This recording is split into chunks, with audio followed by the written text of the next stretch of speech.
My guest today is a teacher, writer, mentor, and therapist dedicated to reconnecting humans with their true nature so they can live with a clear mind, open heart, and deep roots.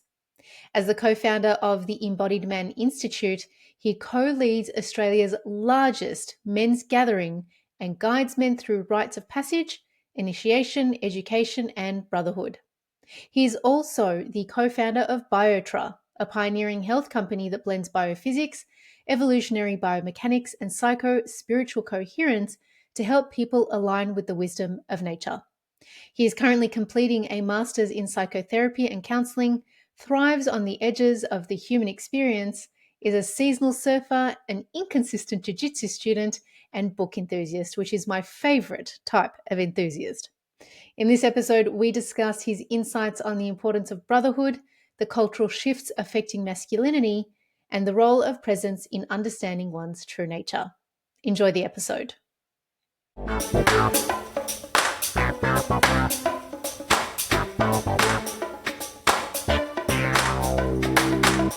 Hello, beautiful humans. Welcome back to another episode of the Skin I'm In podcast. I'm your host, Chanel, and this is the space where real stories meet radical self-discovery. Here, you'll find peace through clarity, purpose through inspiration, and the permission to be your authentic self through the stories of men and women who've walked the path before us. If this show moves you, hit that like button, share it with someone you care about, or subscribe so you never miss an episode. That small but powerful act helps the show grow and brings in the guest you most want to hear from. In return, my promise to you is that I'll keep showing up with the raw, the real, and the conversations that crack us wide open, reminding us we're not alone. So, let's dive in and find the light in the shadows together.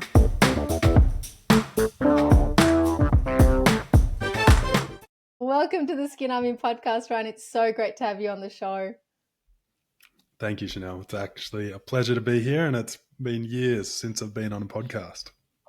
Yeah, and I'm glad that you're coming on my show because there are so many things that I want to talk about. Our mutual friend Tiziano introduced us, and from what he tells me about the work that you do, I'm really interested in finding out more. As I had mentioned when we were chatting offline, I'm starting to really see the value of men, brotherhood, having those friendship groups. I have a lot of conversations about masculine traits, masculine energy, and things like that. And that's been coming up a lot lately. So I'd love to hear about the men's groups that you're holding and the reason you even started. Okay. Well, I'll start with what we're doing at the moment, and then I'll track back to how it started. But what we have is a not-for-profit called the Embodied Man Institute. And when I say we, it's myself, Jacob O'Neill, Luke Salmon, and Scott Loeffler. And we're kind of the engine room behind what we want to build, which is we want to recreate healthy masculine culture. And we're starting in Australia, and ideally we want this to be worldwide. And I was just chatting with a fellow who wants to come to an event, and really what it's about is bringing depth back into mateship. So the idea is to put ourselves out of business in the sense that you don't need to go somewhere to do men's work, that we remember that men's work is akin to who we are.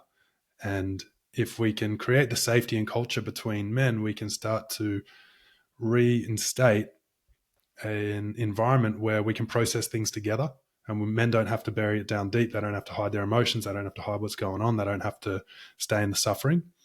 They can just meet their mates with honesty, and their mates have the capacity and depth to hold that and steward them through that transition. That is beautiful. And so how did that start for you then? What did you notice that was missing? That's a great question. And I wouldn't say I noticed anything was missing because I was so in it at the time. I was so in it. But when I look back on my life, I can see the really cool moments or milestones. There were always key people in my life from growing up that tended to leave a really significant impact in my memory. The first one was, I don't even remember this man's name, but he was a Hapkido teacher, a martial arts teacher. And he rode a motorbike. And I just thought this guy was the coolest dude ever. And he used to spend a lot of time with me and my brother. He was just a really lovely guy. And the next real key man that came into my life was a really distinguished gentleman. And he was my rowing coach in year 10. And his name was Kenson Heaps. And he was a devoted husband. He was a teacher. He was just so distinguished, and he held himself with such an impeccable manner, and he also was so loving and warm, and he had one of the biggest impacts on my life. It wasn't Rowing was no longer a sport, it was a way of life. So he had these beautiful pieces of writing like the 10 Commandments of an oarsman, and it wasn't about the sport, it was about how you conducted yourself, and that reflected in the way that you rowed. And I was enamored by him.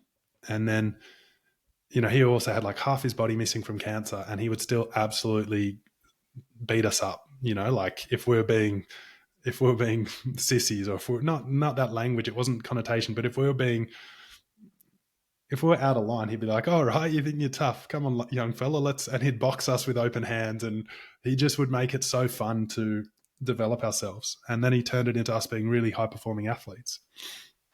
And uh, I grew up in a really unhealthy masculine culture, and I don't think by nature that suited me, but I survived through sport.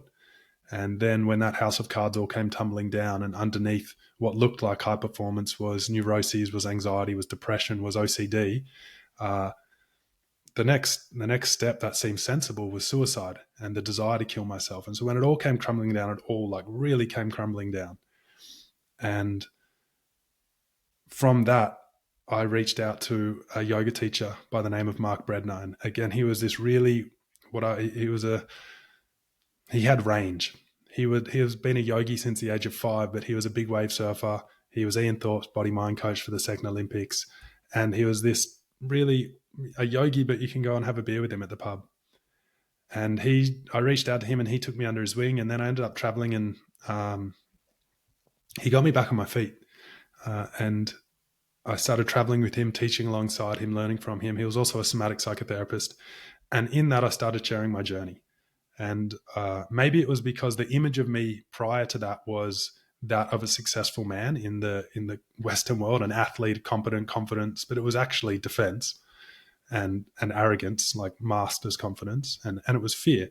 And yeah, when I started sharing my journey, it seemed it resonated with a lot of people. So I started sharing actually the reality of what was going on and what I really thought, and how confused I found myself feeling about being a man with what was expected of me, what I was feeling, how there was a lack of congruence or lack of coherence. And as I shared that journey, people started to resonate. And as I started to share what I was doing to make some semblance of myself and connect with a part of me and live in a way that felt really fucking good, people were like, "Hey, this is cool. Can I be a part of it?" And Mark, he taught a one-on-one yoga model where he used the systems and science of yoga to support people to operate from their essence and less from their ego. And that's how it started. I just started sharing my journey. People started asking to work with me, and I started putting together programs of what I was doing and how I was helping myself, and then creating spaces for men to come and do that together. Why do you think it attracted so many men to you? Like what's going on, do you think, culturally within the masculine community, within the male community, that it was something that really resonated with them, do you think, now looking back? That's a massive question. I think that's a huge question. I think there's been a change in the way that we view masculinity, and I think there was a certain group of men who organized society in a certain way that really disempowered women, and I don't think that was ever useful or skillful. And there's been a resurgence and a rise of the feminine, which is 100% needed. And I think we've confused that with, I guess, men feeling undervalued and like they don't know where they fit in the puzzle anymore. And yeah, I believe there's probably been a feminization of men, which goes against what we're being conditioned to do, and then what we're being asked for. There's a lack of congruence. And I hesitate when I'm speaking about this because I don't think it's anyone's fault. I don't think it's women's fault. I don't think it's men's fault. I think it's a lack of culture, a lack of education, appropriate education. And I do think, when people are traumatized or when people have been abused, often they can then, when they reclaim their power, they can take it from someone else. And I think collectively that may have happened a touch. And now we have men feeling really fucking confused. And when they step into their power, it's sometimes viewed as being patriarchally dominating. And so it's a really fine line for a man to strike where he can live from his parent in his essence without one feeling like he's going to continue the mistakes that none of us want to continue. And we don't really have any role models of people who are doing it really skillfully. So I think it's uncharted terrain, and it feels like a landmine for a lot of men. And so sometimes silence just feels like the better option, and just gulping it down and swallowing the emotions because we've had it good for so long. What does a role model look like then? Because we have some really terrible ones at the moment, and I bring up Andrew Tate because I think that that's gone so far into the toxic masculinity space, and it's feeding into negative patterns for both men and women. And I love that you mentioned, that men have just kind of decided to stay silent, because it is very tricky to have this conversation without being attacked on social media or in everyday life with DEI requirements in workspaces and that whole women's movement to have equal rights, which I completely understand and agree with to a certain degree as a woman. But I think we've taken away what really matters in the dynamic of men and women and the roles that we both play together, and how much it actually works in harmony rather than in competition. So how would you describe a good role model to a man? Like, what is that? Okay, I'll answer, but there's a question I want to come back to for you. It's, why do you think so many men are compelled to listen to Andrew Tate? What is it that he's saying that is in compelling men to engage and take what he's saying and trust it? I think he comes across as giving back their power. And when I look towards the men in my life, the ones that I'm surrounded by, the ones that I've been, exposed to, we've taken a lot of their power away. And Andrew Tate puts it in a way that kind of reclaims that, but with like this fire. And at the beginning, it's interesting because I was like, yeah, Andrew Tate knows what he's talking about. I like it. Yeah, this whole strong man, protect and provide and all that kind of stuff. But on the flip side, I think the way that he looks at women is not healthy. And so I think that men have become attracted to that because for the first time, someone has been able to break through and have a voice for men without feeling like he needs to squash himself down. That's been my perspective. So I think that it comes across as finally someone's fighting for us. Yeah. It's so, when we look at, there's so many interesting pieces there, and I think you've really nailed it with the power. My next question would be, cool, so where do men get power from? Where should power come from? Because Andrew Tate he's reverting to an old model. He's trying to go back to the way it was, which wasn't good for 50% of the population, and actually it wasn't good for the women. And that's not a solution. That's actually just revamping and that's gentrification of a shitty model that we all agreed wasn't working anymore. But that's what he wants to go back to because there's no critical thinking or application. And for me, do you want to answer that? Where do we get power from? Where does our power come from?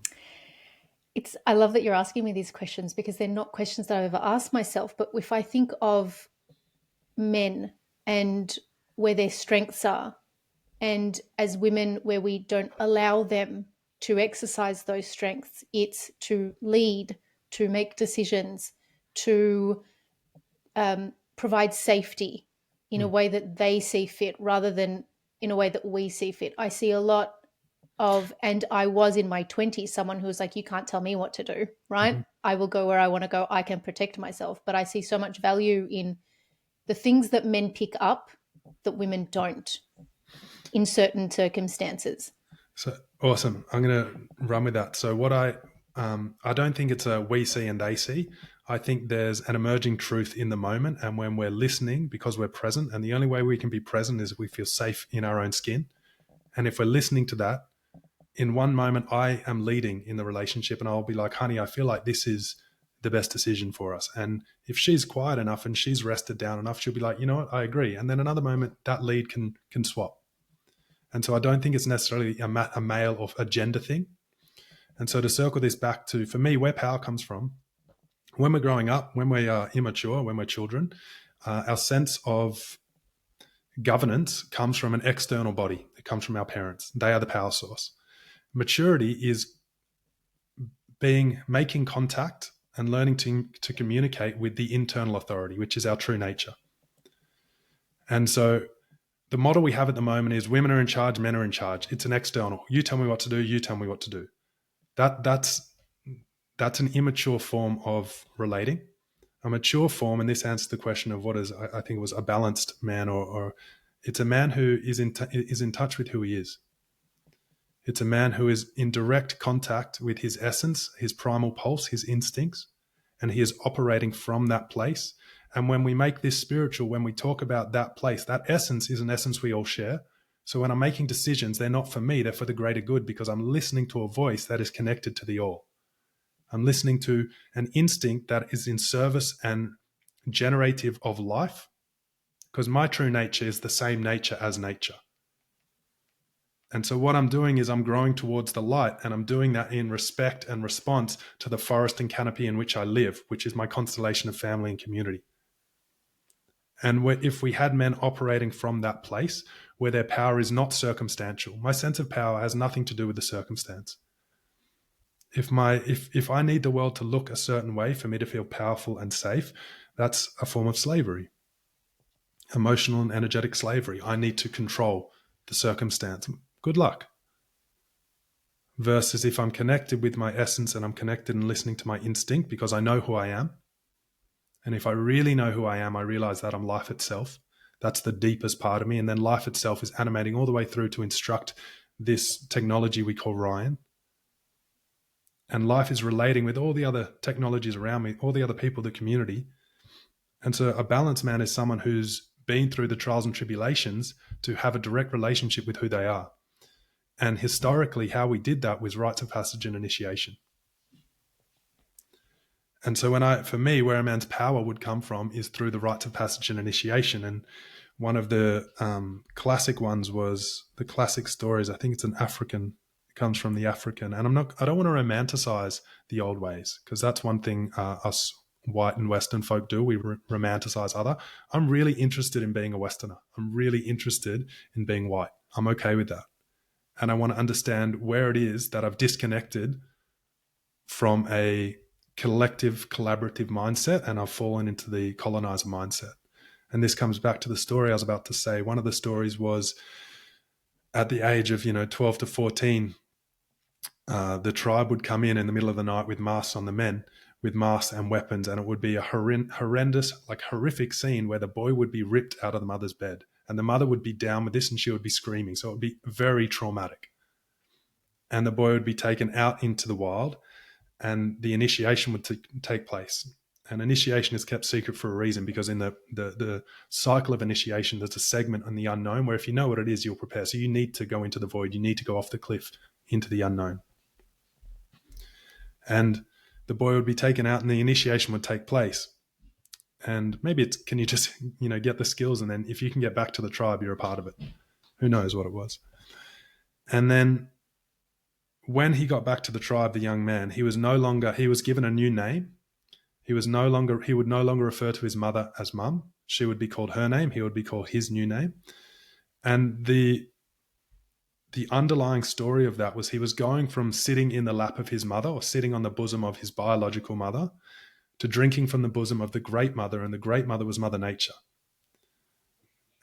And the meeting there is initiation is a process of peeling back the layers of who I think I am to find out what I really am. And that's nature. And so initiation was staged for men based on their maturity to help them grow from immature to mature. So we don't have situations where men are resonating with an immature message like David Tate, but they can say, hey man, you're right. It is really important for everyone to feel empowered. But power is not at the expense of someone else. That's domination and that's control. And that's the immature Western colonial mindset.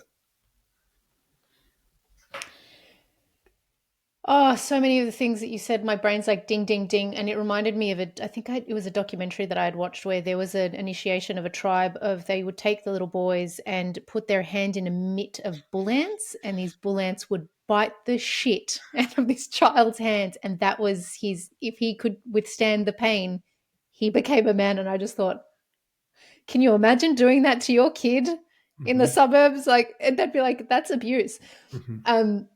But in the way that you describe it, going from the bosom of his mother to the bosom of like the great mother, and that being Mother Nature, is such a beautiful way to think of how a man comes home to himself.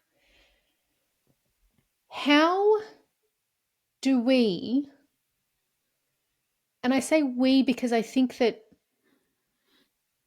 men and women are part of this journey together. One of the things that irritates me the most about these conversations is that we're always pegged against each other, Hmm. and we have to do our own individual coming back to self, when for me it's a marriage of the two, Hmm. and they're so deeply intertwined.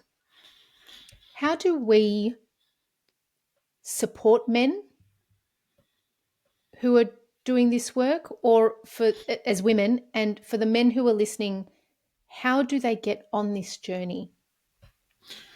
The how do we support the other question is, um, firstly, one of the collective things I think would be skillful for us to do is to stop expecting men to be like women, and stop expecting women to be like men, and stop using the same markers of understanding around men for women and vice versa.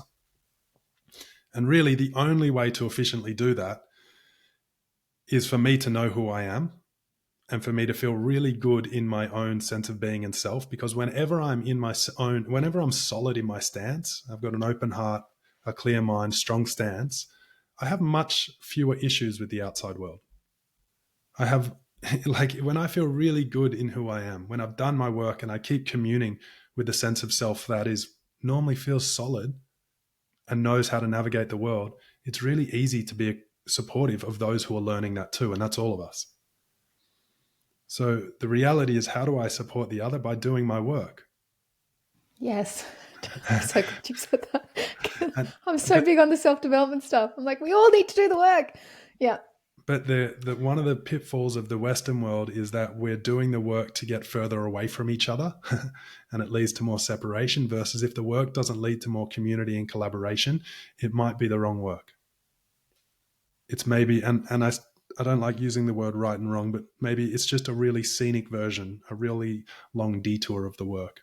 But a good milestone is this making me more integrated, accepting, and connected to the community, a wider community, or is it making me more narrow, rigid, and spiritually idealized as this is better? What was your second question? So if I could just clarify that I'm understanding correctly, because the question that I get most is, what can I do to support my partner? Hmm. And so that's where it comes from, right? So you're saying that regardless of whether it's a man or a woman, the support is in each of us doing our own work, Mm-hmm. and therefore growing together and coming back to ourselves Yeah, there needs to be a in balance. unison. Yeah, there needs to be a balance. And, from the personal side, there needs to always be a balance of self actualization and self acceptance. Self actualization is the desire to grow and, grow towards the light. Self acceptance is actually just being okay with having some neuroses, having a blow up, being an asshole, having the utterly human experience, not having this ideal that we need to get to, versus actually, can we find what we're looking for right here? I feel like that's the work, and the misunderstanding with self-development is that keeps us in a change of becoming, and that is a really tricky and skillful way for the ego for us to avoid presence and being. And when we come into Mm. this moment, there's a lot less wrong with it than we think. And I feel if the Western world learned to inhabit this moment with every fiber of their being and relate from that place, we would have a lot more time to look out into the world and see what we can do for those where just the basic needs aren't being met. Hey folks, quick gut check. Are you actually nourishing your insides, or just surviving on lattes and get through the week vibes? I'm here to tell you it doesn't have to be that way. There is a way to boost your energy, cleanse your system, and kick that bloat to the curb. Enter Supercharged Food, a proud supporter of this show and a beautiful heart-led business founded by a clinical nutritionist who believes that real healing starts in the gut. They offer powerful nutritionist-developed supplements like fulvicumic drops, collagen-boosting bundles, and their best-selling Love Your Gut Synbiotic, packed with prebiotics, probiotics, and digestive enzymes your microbiome will love. Plus, their books and recipes will change the way you look at health from the inside out. Hit the link in the show notes and use the code TheSkinI'mIn to get 10% off every order. Alrighty, let's get back to the show. So, if I'm being present, because you said it's in that thing of trying to become something all the time, right? Well, that's what I heard. So if we're continually doing the development work to become something, we're always chasing something rather than just existing and being who we are in this moment. And then when we have learned something new, then we become whoever that person is in that moment. Yeah. Am I understanding correctly? Yeah, maybe life's happening, and the same energy that organizes and animates the whole cosmos is the same energy animating us, and it seems to be able to organize all of the stars perfectly. So can we trust that it can organize us without all of our effort on how it should be organized, how it should look, how we should do this, what a healthy life looks like, what spiritual looks like? What about if presence was actually what we were after? And the only place presence takes place is in this moment. And from this moment, if I'm rested into it, I can hear what's being asked of me. And that's where we come back to these virtues that are associated with men, with leadership, protection, provision. They are outcomes of the process. And the process is presence. And it doesn't take any evolution or course for me to become present. It's a reorientation of where I'm placing my focus. I had never, ever thought of it that way. And the way that you've just explained it landed for me in an aha moment. Cool. Oh, yeah, yep. So then the second question I had asked is how do men get on this journey? They're on it. That the reality Right. is if you're alive and breathing, you're on it. It's happening. You're in it. And there might be an inkling that you would like something different and something to change, and that's beautiful. And so for men, so what we're really big on at the Embodied Man Institute, I'll refer to it as EMI for the rest, is not getting rid of this story that there's an ideal man and that you will suddenly become something that is worthy of love. And that this is how you be a man. We're like, no, there's however many billion ways of being a man. And the game is for you to be the most you of all you time, here and henceforth. And instead of achieving this thing, what we're doing is we're getting rid of all the things that you aren't. So we're using negation. This is an old yogic practice. Anything you can be aware of can't truly be you. And so we're peeling back all the layers until what's standing there is the beauty of who someone truly is, which is their true nature. And then how they go about life is miraculous. And it's filled with love, and it's filled with an open heart instead of there's something wrong with me. It's like, who I am is amazing. And not in the ego sense, just a recognition of life itself. And then the man moves forward. And a part of that process is seeing all the folly, having the really human experience, seeing the neuroses of the mind, seeing the unskillful relating habits, seeing all of the immature patterns of a nervous system that didn't grow up in an environment that helped it mature to be a distinguished and well-regulated man.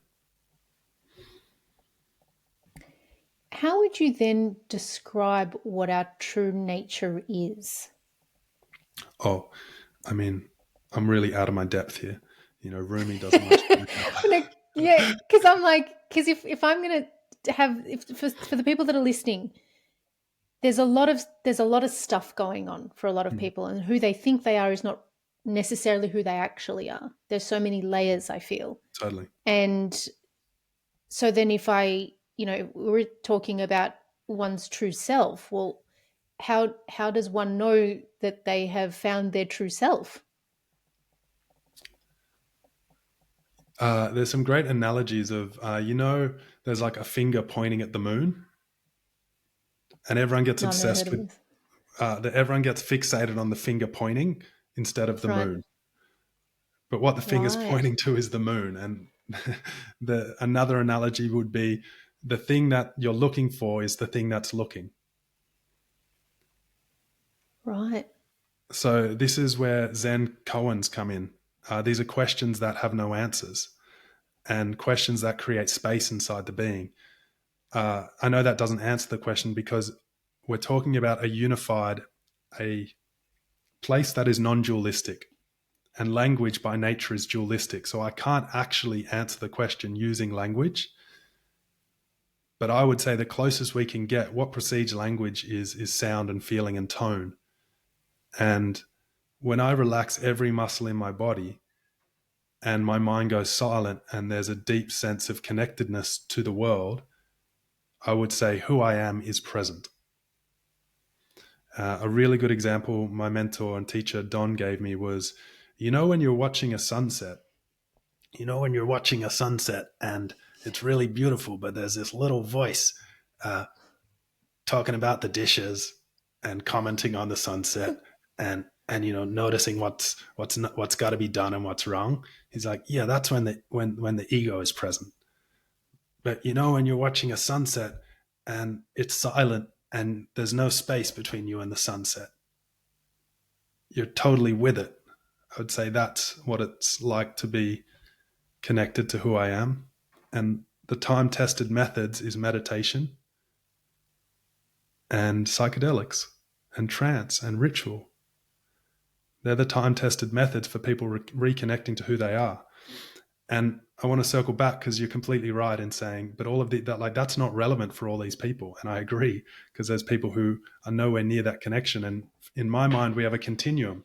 And at one end of the continuum is the spiritual path, the spiritual experience. And at the other end of the line is the human experience. And if you do the spiritual experience really well, a lot of people who had traumatic experiences growing up go towards the spiritual experience, and they gravitate towards that. They gravitate towards up and out. And if you do the spiritual experience all the way, you realize that it's utterly spiritual to be human. And if you do the human experience if you really fucking go there in therapy, if you really go there and you go down to the depths, like beneath to the roots of the trauma, you realize that life's spiritual. And so it's not a line, but it's a circle, and spiritual and human overlap. But most people live in the middle, and they live in the gray, and they never go deep enough and they never go high enough. So they stay in the middle wondering what the fuck's going on. Is this it? Does that sort of give more context? Yeah, I hear a lot of, is this really it? I mean, I've asked that question so many times, even growing up. I'm just like, surely there's more to life than this. I feel it in my bones. There's more than this. And the more I peel away, the more I realize that, this is it. And this is why I'm here. Yeah. And it's just this moment that I have. Yeah. And why am I so worried about what's happened in the past or what's going to happen in the future? I only have right now. Mm-hmm. But yes, there are so many people who are they just sit in the middle. And, I watch a lot of these things happen along the outside, and having these kinds of conversations is literally what lights me up, because it's been something that's been there for me since I was 7 years old.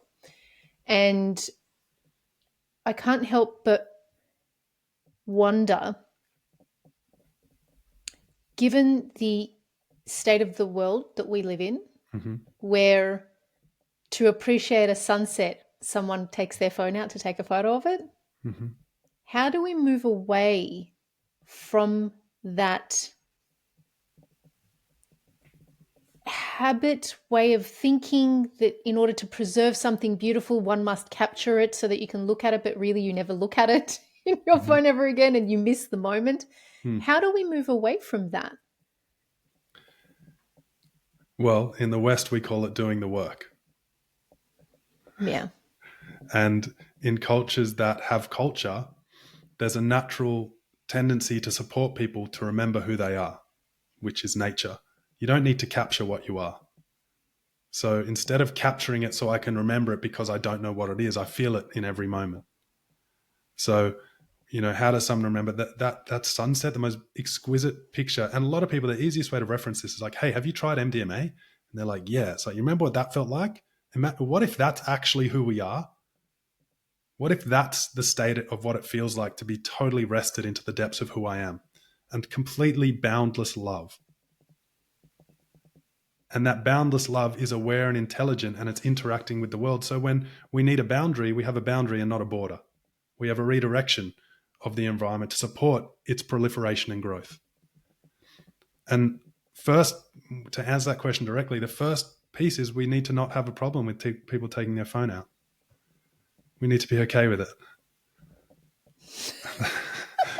And then the second piece is if someone decides, maybe this doesn't feel right, maybe there's more, it's like, hey, come and have a conversation that there's other people who think like that too. And what is it like to come and join a community where you can feel like that without having to take a picture? And that's a grounded state of existence that includes the ups and the downs and the good and the bad and the right and the wrong. What would that be like? And that's where I think the work like we're doing men's work is we're inviting men into experiences that strip away the part of them that wants to take the picture, and what's remaining is who they really are. And when that is witnessed by community, when that is celebrated and that is supported, their authentic self, a lot of humans, our authentic self was not celebrated and supported when we were children. So we packed it away deep under the masks that were demanded of, if that makes sense. They were, the part, what the world, our unfortunately conditioned parents wanted from us was a certain version of us, not the authentic self. And so when you do group work, group process, men's work right, we blast away all the versions that the world that we think the world wants of us, and what's left standing is our authentic self. And then when there's a group of men looking, going, right on, bro, and we love you as you are, there's it's safe for me to be me. That warms my heart. I'd love to be a fly on the wall at one of your gatherings just to watch and witness, to bear witness to men, feeling safety within each other. So let's talk about the men's gatherings that you co-lead. So you've got one coming up this weekend. What are some of the things that you think modern men are really looking for when they come into these gatherings, and what are these gatherings about? They're looking for their suffering to stop, which is natural and normal, and it's actually healthy. I don't think we were designed to live in pain or in a state of isolation, loneliness, or lack of self-worth. And so they're looking for that to stop, and I fucking celebrate that. I'm like, right on, bro. That's not who you are, and you know that there's more. And not more in the bigger sense, more in the purity, and not purity in the religious sense, but in the essential primal rawness of being human. And I think they're looking for that to end. And that's a beautiful, beautiful pursuit. And they're looking for purpose in their life because they know that just like every tree, the seed of a gum tree holds all of the information and intelligence for it to grow into a huge gum. And that's the same with us. There's some intelligence encoded into the fabric of who we are that is compelling us towards the light or a journey, the sky, that we don't know the end of. But it's the best journey we could ever take. That's how I would describe purpose. And so men are coming for meaning, they're coming for connection, they're coming for purpose, and they're coming for a sense of who am I? Beyond all of this suffering, there is a piece of me that is still here day in, day out. Who is that? Can I commune with that part of me? And so then what are they leaving with? A lot less, ironically. Less burdened by what has been. Yeah, they leave with a lot less of who they thought they were and what the world demanded of them when they needed to be that way. And they leave with a lot lighter load, less limiting beliefs, less suffering, less sense of loneliness, less sense of I'm the only one, less sense of I'm fucked up.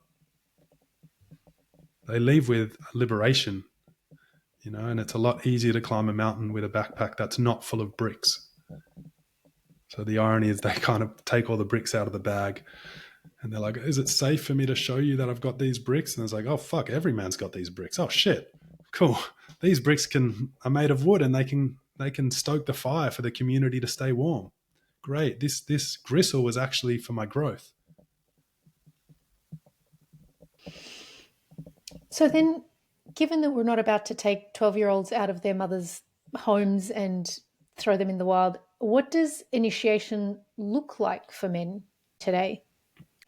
Yeah, cool. Good question. I feel like we've tried to seek initiation out. If you look at young boys, they seek risk, they seek dangerous situations, and they seek adrenaline. And that really is what we would have skillfully, the elders would have skillfully used and organized and orchestrated to help young men be initiated into the next level of being able to hold more energy, being able to discern better, being able to have greater foresight, a greater level of maturity.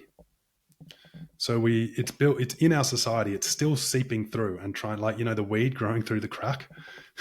It's happening, but it just happens in really unskillful ways, in footy clubs, at pubs, in fights, through womanizing, through substances, through risk taking.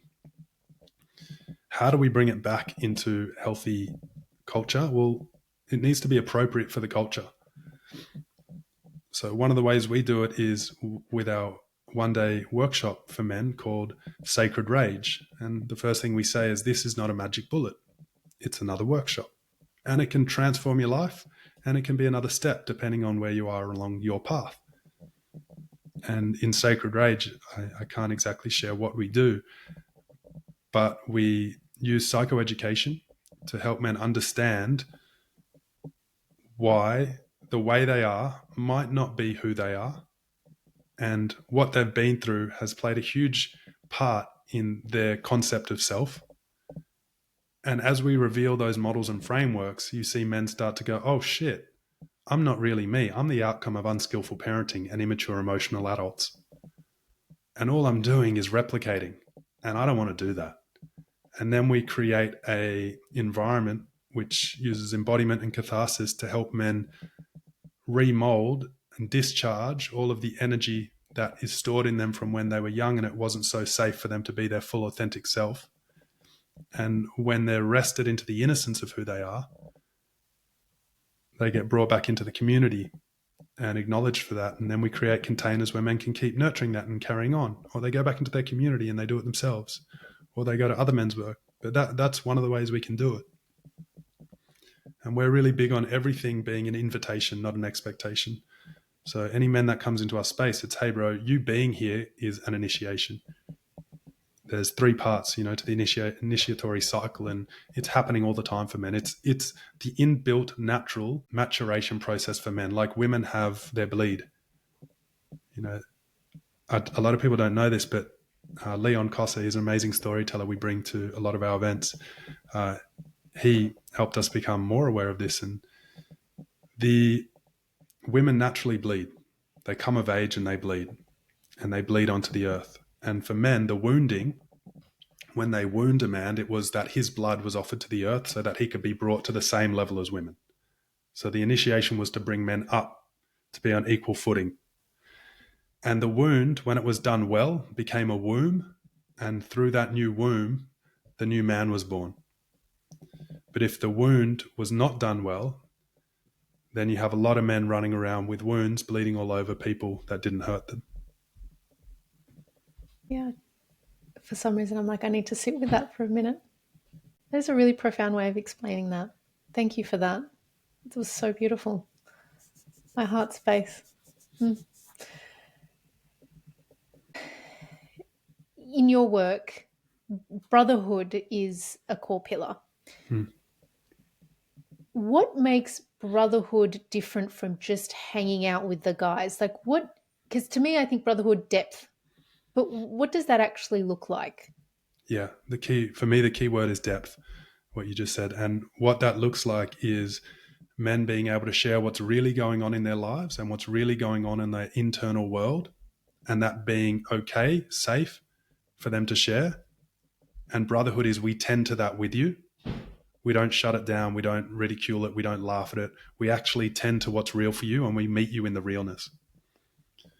And there's appropriate spaces for that. It's probably not appropriate to do that at the pub when you're watching the footy. But when you come and sit in circle and you sit in an appropriate space, then it's appropriate for men to share, hey bro, what's really going on with you? No, not what happened during the week. What is actually taking place in the sacred container inside of yourself? How are you feeling about yourself? What's ruminating in your head? What's going on, man? And so it's a space for men. Brotherhood, when it's done well, is a space for men to be real. It's a space for their authentic experience, the one that's happening closest to the core, to be brought to the surface and brought to the outside world, and then it be tended to. And tended to isn't just always like nourished and this. Sometimes it's like, hey, bro, stand up. Enough. Let's go. Or it's, hey, bro, what do you need? Brother, in one of our containers, it was, hey, man, please take a day off. Go to the spa. Get a massage. You're burning too bright. Like you're frazzled. It's just it's the tending to each other's fire without pouring too much water on it so it goes out, or putting too many logs so that it burns the whole village down.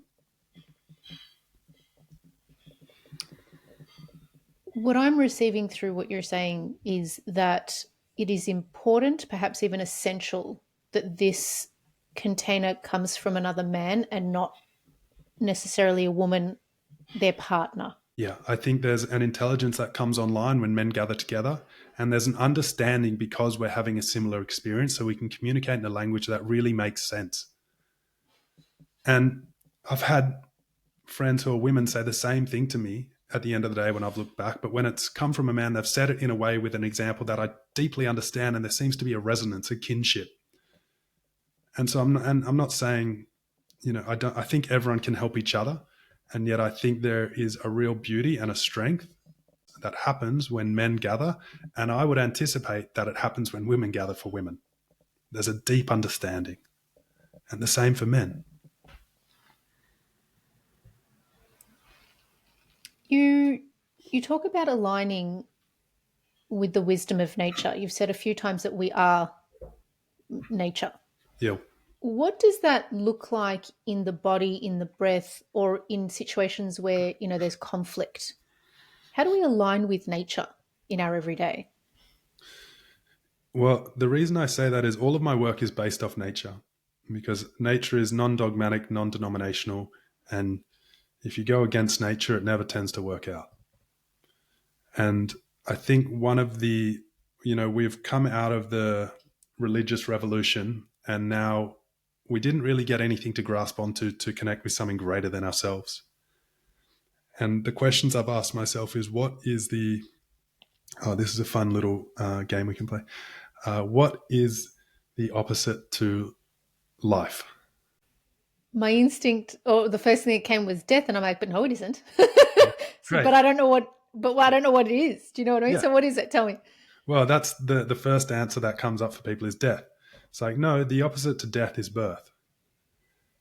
Yeah. And both of them happen within the landscape of life.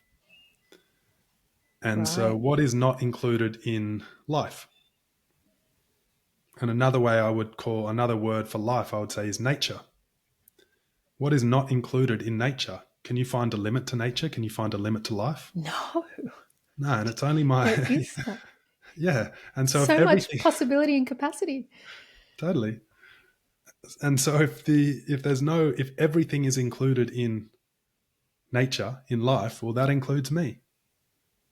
So what else could I be? Oh man, my brain was like, what? Yeah. Oh my God, the expansion. Like my brain is literally like, what is happening? I am like, whoo. Yeah, okay. Wow. Yep.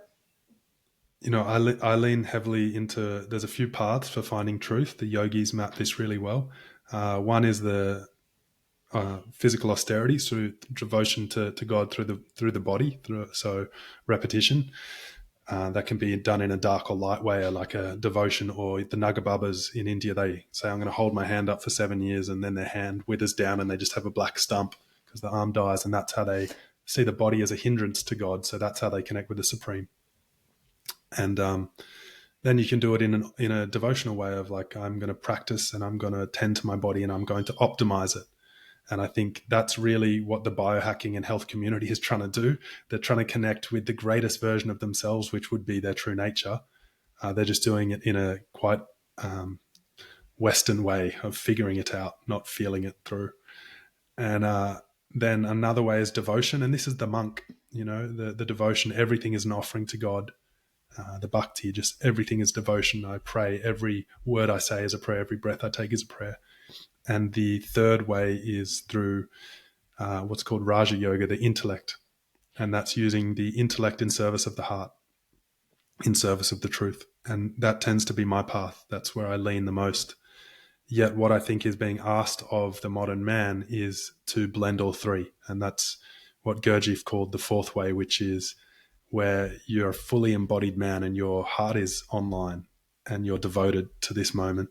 Your mind is clear and you're thinking with clarity and precision and you're applying your intellect really skillfully.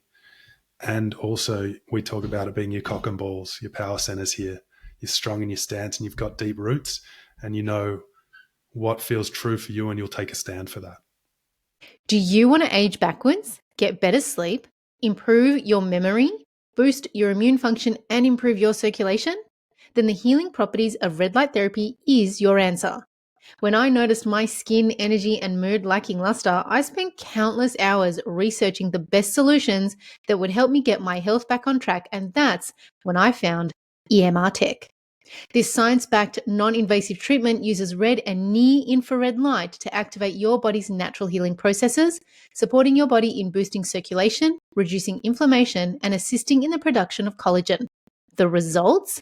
Wow. Smoother skin, better sleep, less pain in the joints, more energy, and a serious glow up from the inside out. It's a powerful year round solution that helps reset the negative effects of spending too much time indoors, on screens, and not getting enough sleep. I'm obsessed with my Firewave Pro panel, and it has become my go to for deep cellular level healing. I just pop it on for 20 minutes every night before bed to wind down, reset, and recharge. It has made a world of difference to the quality of sleep I get each night and how my face shows up in the morning. To get yourself a glow up, head on over to www.emr-tech, that's tek.com/the skin I'm in, and use code the skin I'm in for 30% off every order. I've popped the link and code in the show notes to make your life that little bit easier. Alrighty, let's get back to the show, folks. Is that why you blend spirituality with biomechanics, psychotherapy? Is that why this blend came to fruition for you? Yeah, so that Biotra, the company. So I'd say I used to be an athlete, and then I fell head over heels in love with the spiritual path. You know, the truth, as people refer to it. And I have a dear bro but I was always still love being a body being. I love dancing. I love wrestling. I do jujitsu. I love being in my body. And I also I'm a bit of a nerd. Like, I've studied the science of the breath because I got such great return from pranayama. And I could do some crazy shit with pranayama to my consciousness. I was like, what's going on in my body? So I've kind of blended those fields for a long time. But really, it's very hard to go all the way into any one of those fields. So for me, spirituality has been the one that I've gone all in on. And my friend Nick Dorr, he's one of the greatest minds going in the way of understanding the body. And he's also has an interest in spirituality and biophysics. And then Nathan Siles, he's probably the leading nerd in the world on biophysics. And we got brought into a retreat together, and Nathan's all like, well, if your internal nature doesn't match your external nature, you're fucked. And Nick's like, yeah, but if your movement isn't in respect to how you've evolved, you're fucked. And I'm like, well, if you don't like yourself, you're fucked either way. And so Yeah. we realize we're all just saying the same thing. What is it like to rest into the truth of who you are? And in those conversations, we're like, actually, all three silos need one another. And that's how we came to bring Biotra to life, because people resonate with a different avenue of aligning themselves with something greater. And so if we provide all three at the same time, we can help people see the full spectrum of themselves. You had mentioned, you've mentioned breath work, you've mentioned psychedelics, meditation, I anticipate would have the same outcome. Psychedelics keeps coming up in the conversations that I've been having with people in this space. Is it essential? No. Okay. Because I keep hearing that you can't reach that level of whatever happens without psychedelics. But I've heard that breathwork can facilitate similar experiences. What has been your experience in that? Yeah, let's unpack that. You can't reach that experience. Where is it that they are going? Well, exactly. Most of them would say they're It's fully. individual for everybody. They're trying to find something, right? And when they get there, normally when they arrive, is they inhabit the totality of this moment. Right. Psychedelics bring us fully into the present. And so it's a misunderstanding, and that's the seeking mindset that hasn't been checked. That's when the spiritual ego hijacks psychedelic exploration, and they need to get Mm. somewhere. But when they get there, where they've got to is this moment entirely, with every dimension of being and every fiber of being. They've inhabited the present moment fully. And where does the present moment reside? In the present moment. Right here.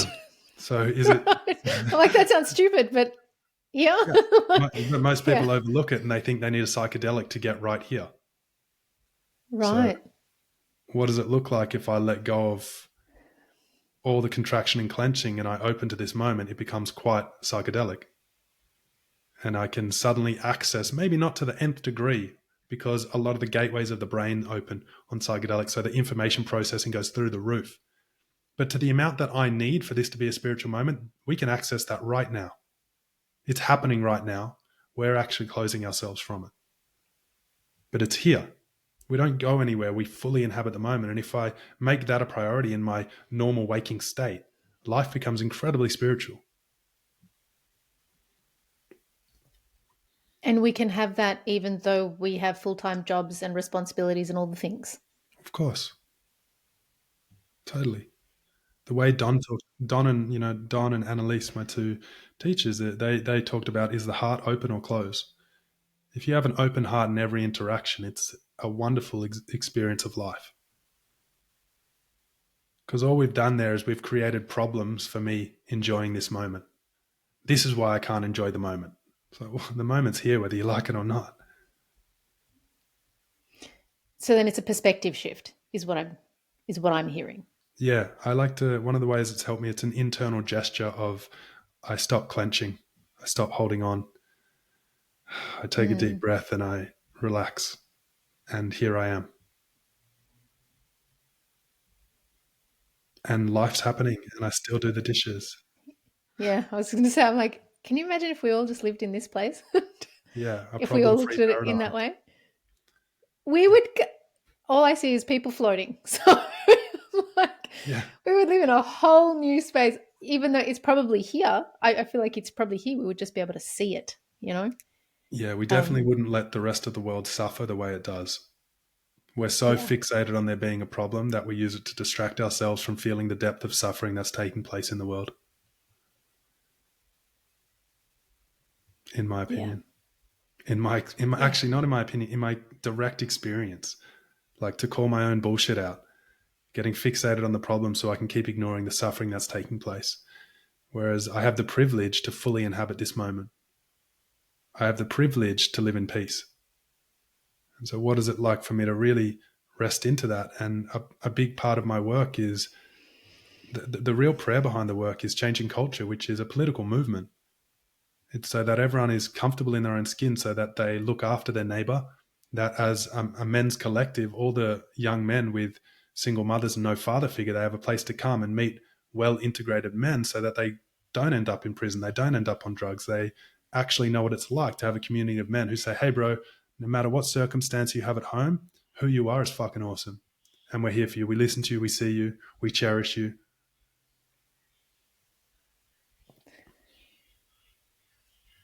What do you think really needs to change, Ryan?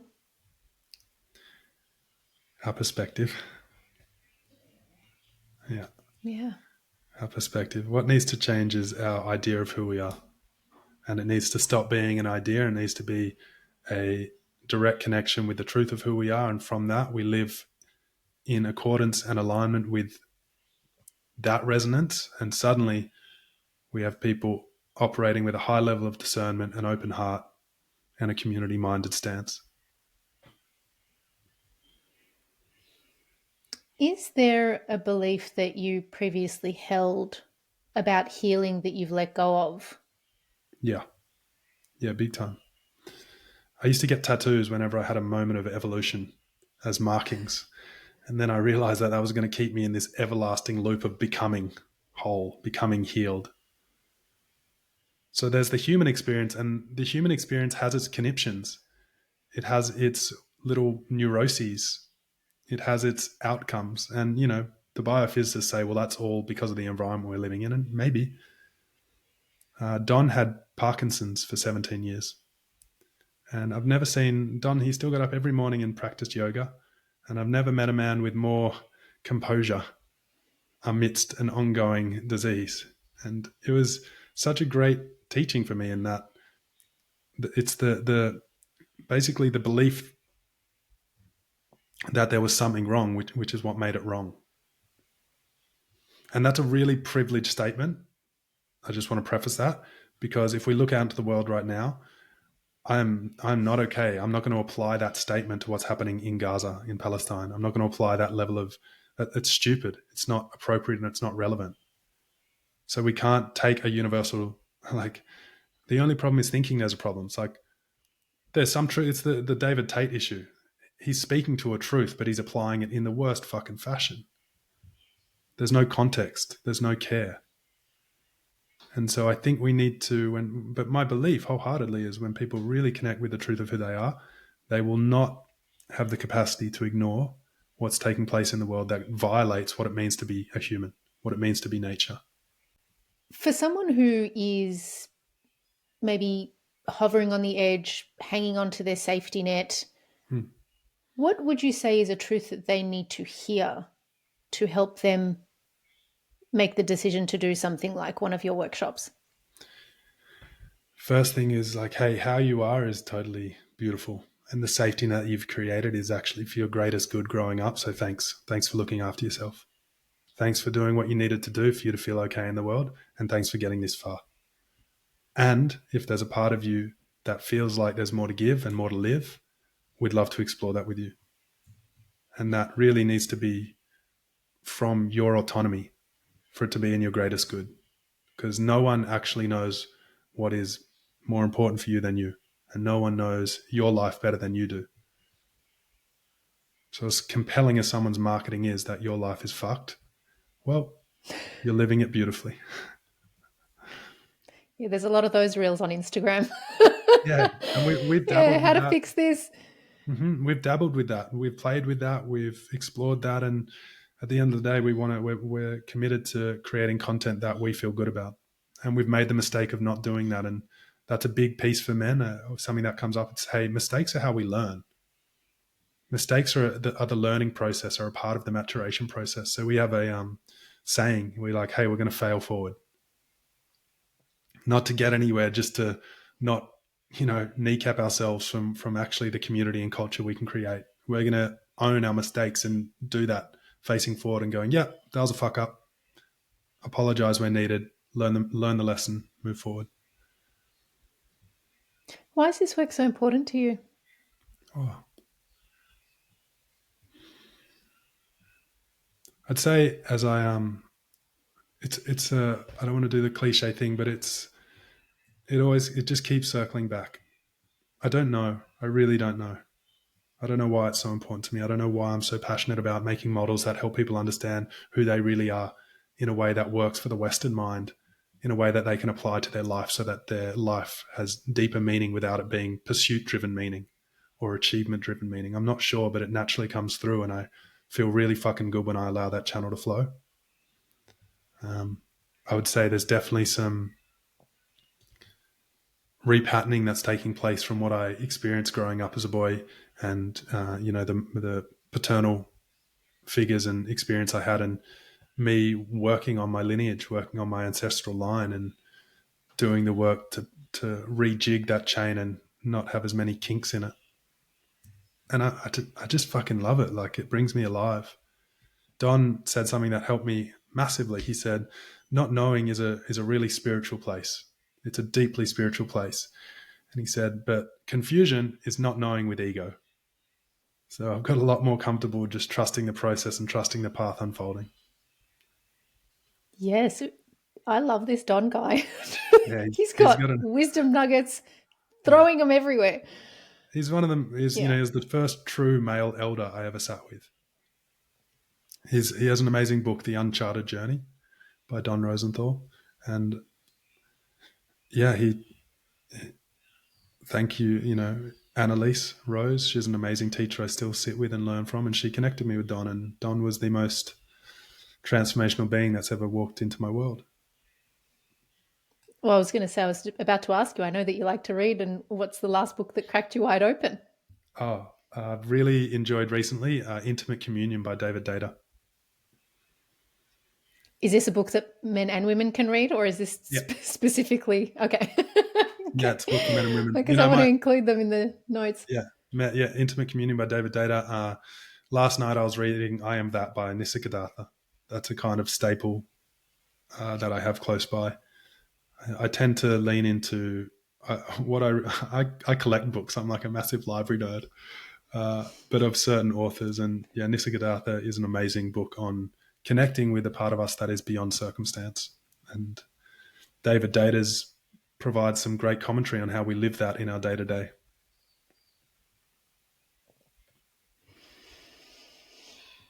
There are so many books that I feel like everyone needs on their shelf. Would you say that the ones that you have just mentioned are essential, or is there a book that you could recommend for men who are listening, an essential read? What would that be? Yeah, I wouldn't start at Nisargadatta No. or Intimate Communion. It's not a very um, oh you know I want to say The Places You'll Go by Dr. Seuss, And why is that? because if you know Dr. Seuss books, they're kids books. They are, yes, I've never read them, but I Okay, know The like Places I know You'll what Go they is are. a fantastic ode to what it is to be human, and Okay. I'm hesitant to give book recommendations that men can then go and live by. A lot Mm. of books put forward this is how it is to be a man, and I'm heavily in opposition to that. And I'm saying, what is it like for you to be a man? And Oh, the Places You'll Go is just a hilarious 2 minute read of beautiful children's poetry that, if you really look at the message, you're like, oh shit, fuck, that's deep. Have you seen Kung Fu Panda? Long time ago. Do you Wouldn't remember even remember what it's about. Do you remember the secret scroll? That's what's on the secret scroll. No. It's just a reflection of him. The secret scroll to unlimited. Yeah, that's Oh, that's so beautiful. yeah. It's the It's little the things. So, like I sit here and I'm listening to you and I'm like, it's so the little things, and we make big things out of nothing, and it's all in the tiny little fibers of existence that mm, you know that essence lives, mm. and yet we make it so complicated. Totally. For really passionate men, um, the way of the superior man is useful. For really intellectual men, uh, any Krishnamurti books, Krishnamurti's commentary on living is really good, or Freedom from the Known is really good. Actually, to be honest, the most integrated spiritual and living text is Don Rosenthal's The Uncharted Journey. It is the most well-rounded, and we call it applied spirituality. That's where that term came from, Don. Like actually living a spiritual life in the world with a wife and children, with a job, not needing to get anywhere else for it to get better, but actually inhabiting the beauty of this moment. Yeah, Don wrote about it the best. Yeah, I feel like that needs to be on my shelf to add to all the books that I've got going on, and this isn't even all of them. What are you reading Oh at the my moment? goodness. Right now, I'm actually reading. I'm There's an author that's coming on the podcast in the next couple of weeks. She sent me her book, and it's about her taking back her life in the sense that homeschooling, homesteading, and really reclaiming everything that she's basically taken back in terms of her body. Mm-hmm. And it's just a beautiful way to, um, I guess, for a woman to come back to herself. Beautiful. Really, it really is about finding her own essence, and how she now helps others to find their essence as a woman and reclaim their children's lives Mm-hmm. from government, big pharma, all those things. So it's been a really interesting. It's I say an interesting read, but it also feels a bit like a homecoming, because for a Beautiful. really long time I didn't have women like this around me, and I am suddenly becoming a magnet for men and women and Mm. these conversations that I never had before, and I'm really grateful for them. So yeah. Beautiful. Yeah. Yeah. I feel I I just had would this moment in my head. Sorry, I was like, oh yeah, tell me. probably should have said our book, Biotra. What's your book? Yes, talk about your book. Tell us about Uh, your book. Nick, Nathan, and myself wrote a book, Biotra. It would be probably the world's first book that brings together modern biophysics, evolutionary biomechanics, and psychospiritual cohesion. And that book has the first formulations of how I would help someone traverse their way back into understanding who they are, and from my perspective, and the core useful ways of spending time that help remind us who we are. And then it has the necessary movement protocols that a physical body needs to remember where it's come from.